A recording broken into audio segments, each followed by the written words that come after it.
এটা হজ যাত্রা খুবই ভালো লাগতেছে। আমরা খুব এখানকার এখানকার যে ব্যবস্থাপনা আছে তাতে আমরা অনেক খুশি। মনে করেন যে এখানে কোনো ব্যবস্থাপনার কোনো ঘাটতি নাই, এখানে সব ব্যবস্থাপনা ভালো আছে। এই বছর সরকার আমলে টাকা পয়সাও অনেক আগের চেয়ে অনেক কম হয়েছে। তারপরে ফ্লাইট যেভাবে যে দিনে তারা দিতে চাচ্ছে সেইভাবে হচ্ছে, কোনো পরিবর্তন নাই। কাগজপত্রে আমরা আগেই অ্যাডভান্স পেয়েছি, আগে অনেক হয়রানি করতে হচ্ছে। বিমান ফাইনাল হওয়ার পরেও আমরা ঠিক মতো যেতে পারি নাই। এই বছর দেখতে সঠিক আছে। আলহামদুলিল্লাহ 2025 সালের হজ এবার বিগত যে কোনো বছরের থেকে অনেক অনেক ভালো।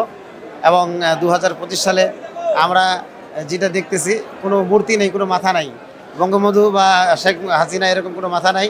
যে হজ একটা পবিত্র জিনিস, পরিবেশটা এত সুন্দর, এখানকার কার্যক্রম খুব সুন্দর। আগামীকাল সকাল 11টায় আমাদের ফ্লাইট, ইতিমধ্যে আমাদের ভিসা, টিকিট এবং মানি এক্সচেঞ্জ সব কমপ্লিট হয়ে গেছে।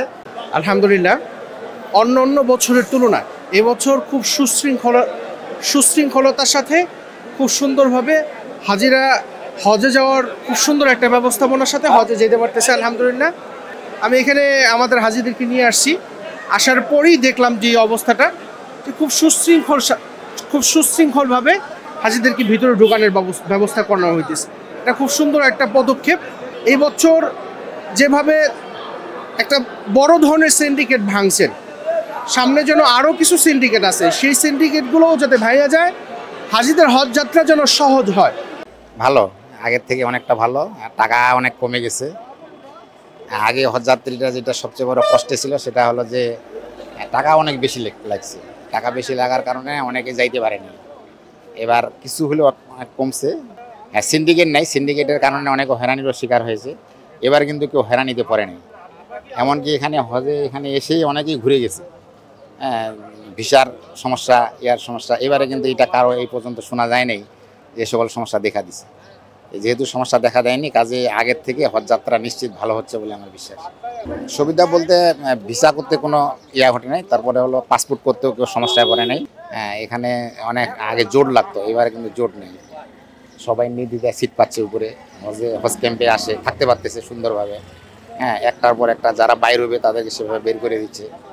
আবার যাওয়ার পরে সিট খালি হচ্ছে, আবার নির্দিষ্ট জায়গায় অনেকগুলো জায়গা দখল করতে পারতেছে। এর আগে এইগুলাতে কিছুটা সমস্যা ছিল আর কি, জায়গা দখলের ক্ষেত্রে। হজযাত্রী যারা আমরা সকলের কাছে ভালো লাগছে, সবাই আল্লাহর মেহমান। আর গতবার সে বছর সেবার মান ভালো, যাত্রীর দেশে কম। আর আমরা কোনো বিড়ম্বনার শিকার হইনি। যাত্রী শুরু, সামনে যান, আল্লাহ পাক যেন সহজ করে দেয়, সুন্দর করে দেয় এবং হজ্জে মাবরুর আমাদের সকলে দান করে, এটি আমাদের কামনা।